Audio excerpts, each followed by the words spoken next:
છોટાઉદેપુર જિલ્લાના નસવાડી નગરમાં આંગણવાડી 2ના કામમાં હલકી ગુણવત્તાવાળું મટીરીયલ વાપરી ભ્રષ્ટાચાર કરતો હોવાનો ગ્રામજનો દ્વારા આક્ષેપ કરવામાં આવ્યો છે।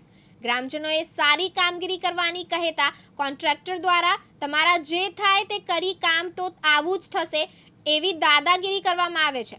હજુ તો આંગણવાડીની કામગીરી પૂરી થઈ નથી અને તિરાડો પડી ગઈ છે, જેથી અહીંયા વિડીયોમાં સ્પષ્ટ તિરાડો દેખાઈ આવે છે।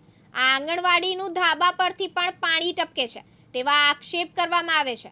ગ્રામજનોની માંગ છે કે આંગણવાડીનું કામ સારી રીતે કરવામાં આવે, ત્યારે નસવાડી તાલુકા વિકાસ અધિકારી આ દાદાગીરી કરતા કોન્ટ્રાક્ટર પર કાર્યવાહી કરશે કે નહીં તે તો આવનાર સમય જ બતાવશે।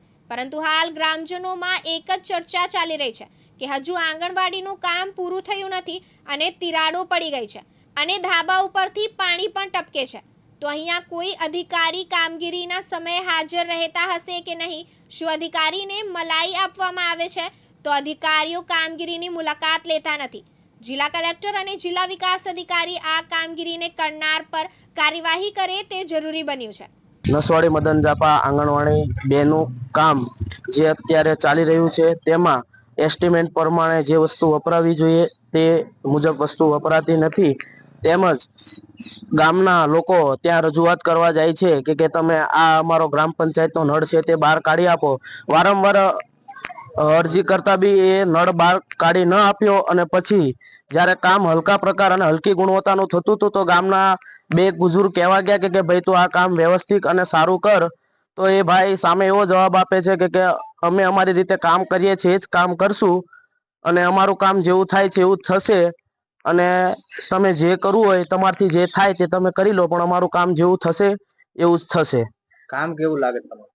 કામ તમે જોઈ શકો છો, ખૂબ જ હલકી ગુણવત્તા દ્વારા કામ કરવામાં આવ્યું છે। જ્યાં જુએ ત્યાં સરિયા દેખાય છે અને જ્યાં જુએ ત્યાં પોપડા પડે એવો માહોલ છે। ઉપરથી ધાબુ પણ ગળે છે અને ધાબુ ગળવાથી કદાચ ધાબુ પડે બી।